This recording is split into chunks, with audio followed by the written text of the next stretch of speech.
Assalamualaikum warahmatullahi wabarakatuh. Pada hari ini kita bertemu lagi dalam mata kuliah Farmasetika Dasar.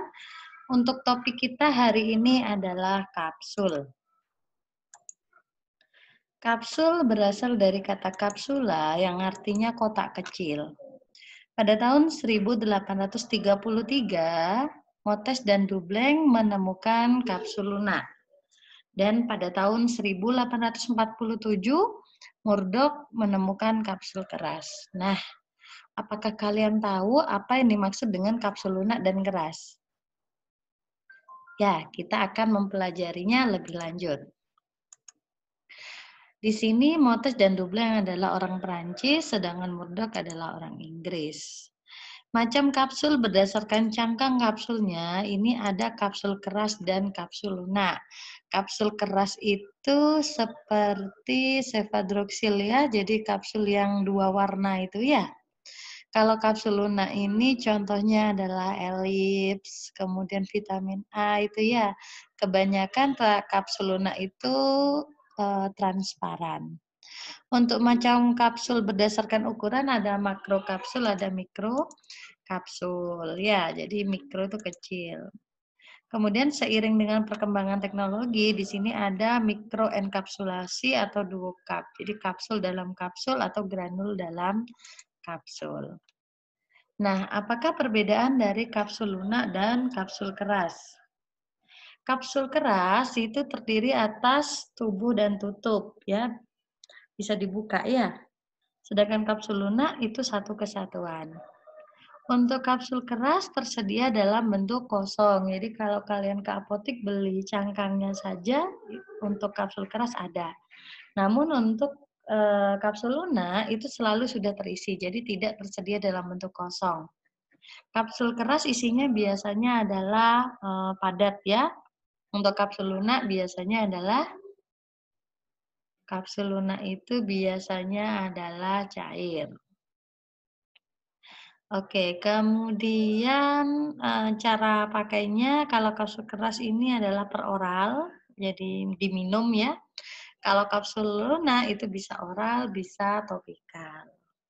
Untuk bentuknya, kapsul keras bentuknya hanya satu macam, sedangkan kapsul lunak bermacam-macam. Ya, banyak untuk kapsul lunak.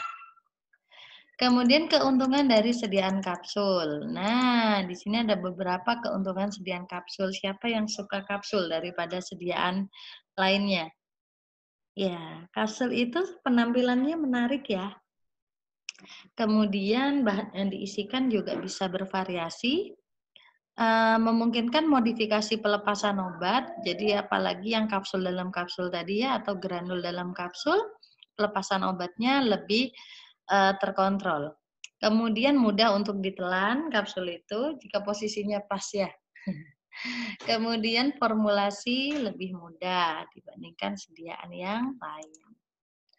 Dan kapsul itu kelebihannya dibandingkan sediaan serbuk ataupun tablet itu bisa menutupi bau dan rasa pahit. Karena yang bersentuhan langsung dengan lidah kita adalah cangkang kapsulnya. Tidak ada sediaan yang sempurna, di mana ada keuntungan, di situ juga ada kerugian. Untuk kerugian sediaan kapsul sendiri adalah kecepatan pengisiannya, ya. Kecepatan pengisiannya itu kalau manual agak lama ya, apalagi belum terbiasa. Kondisi penyimpanannya khusus, ya, karena mudah lembek, ya. Kemudian jika tidak pas, kapsul itu mudah menempel pada esofagus. Nah, ini adalah ukuran dan penyimpanan kapsul keras. Jadi di sini ada size, ini adalah ukuran cangkang kapsul. Jadi ukuran cangkang kapsul itu ada dari 000 sampai 5. Di mana kalau angkanya itu lebih besar gitu ya, jadi 5. 5 ini adalah ukuran yang paling kecil. Gitu ya. Ini bagaimana membacanya? Jadi volume itu mililiter jika bahan yang diisikan adalah cair, sedangkan jika bahan yang diisikan padat itu menggunakan tabel yang sebelah kanan untuk powder. Nah, gitu. Jadi misalkan contoh, ternyata berat sediaannya itu sekitar 0,5 4. Nah, untuk 0,4 berarti menggunakan cangkang kapsul nomor berapa? Untuk berat 0,4 gram menggunakan cangkang kapsul nomor 1. Jadi kita coba dulu cangkang nomor 1. Tapi ingat di sini ini adalah campuran serbuk dengan densitas atau massa jenis 0,8 gram per centimeter kubik. Jadi tidak semua serbuk itu memiliki diameter tidak memiliki belum tentu semuanya memiliki densitas 0,8. Jadi misalkan densitasnya berbeda, misalkan 0,4 ini terlalu sedikit gitu ya atau nggak cukup atau kekecilan gitu ya atau kebesaran bisa geser ke kapsul nomor 0 ataupun nomor 2 gitu ya. Nah, ini pengisian kapsul keras ada manual, ada otomatis. Jadi kalau di pabrik sudah otomatis ya. Jadi yang pertama adalah retrification, di sini adalah penempatan posisi, kemudian separation itu adalah pemisahan antara badan ya, induk kapsul dan kepala. Kemudian kalau sudah itu adalah filling, filling itu adalah pengisian bahan kapsul. Kemudian joining ini adalah penyatuan, jadi ditutup gitu ya. Kalau kita manual biasanya sampai bunyi klek gitu ya. Kemudian terakhir adalah ejection. Ejection ini adalah pengeluaran, gitu ya dikeluarkan. Ini jika pengisiannya adalah otomatis. Jika pengisian kapsul dengan sediaan cair, di sini ada alat namanya sealing cangkang kapsul. Ini ya. Ini menggunakan mesin pengisi untuk bahan cair. Untuk formula umum sendiri sebenarnya tidak jauh berbeda gitu ya. Bahan aktifnya bisa berupa sediaan padat, setengah padat atau cair.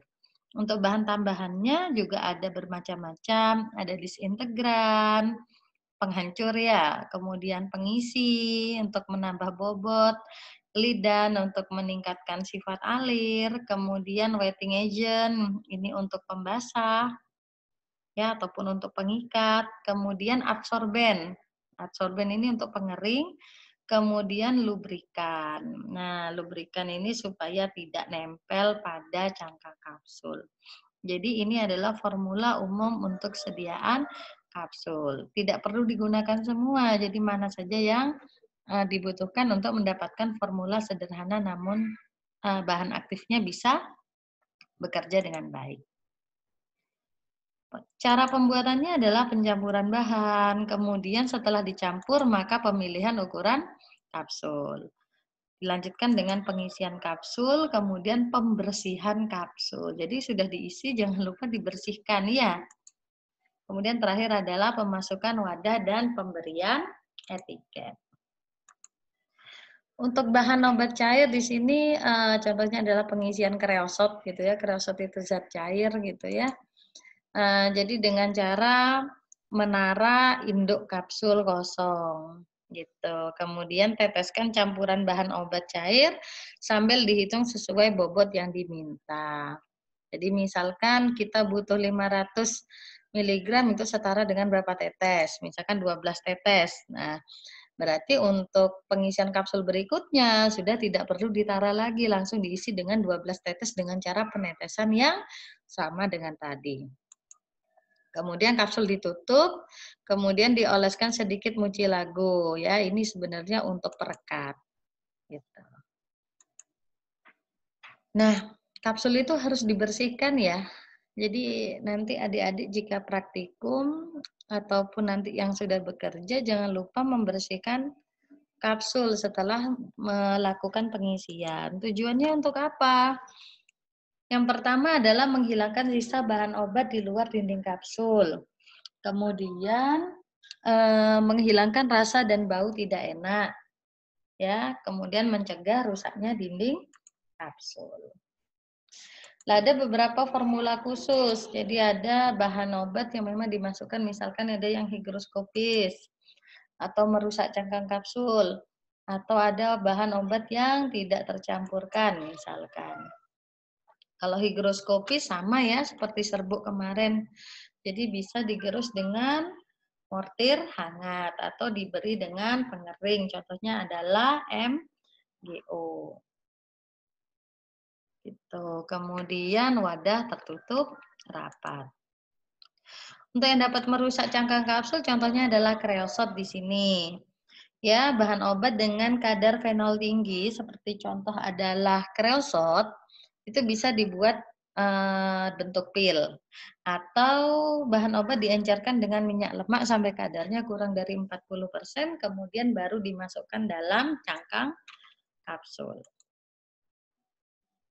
Untuk bahan obat yang OTT atau tidak tercampurkan gitu ya, bisa dibuat dengan disekat dengan bahan inert atau bahan netral, bahan yang tidak berkhasiat apapun ya, ataupun tidak bereaksi. Kemudian bahan obat dibuat pil dalam kapsul ataupun kapsul dalam kapsul. Untuk wadah dan penyimpanan di sini wadah dan penyimpanan kapsul itu bisa diletakkan pada wadah gelas atau plastik. Nanti disimpannya pada suhu sejuk. Masih ingat suhu sejuk berapa? Ya, 8 sampai 15 derajat Celcius. Kemudian jangan lupa biasanya kita tambahkan dengan zat pengering ya. Ya, kita tambahkan dengan silika. Kemudian terlindung dari cahaya langsung. Nah, itu adalah materi kita hari ini tentang kapsul. Semoga bisa bermanfaat untuk kalian semua.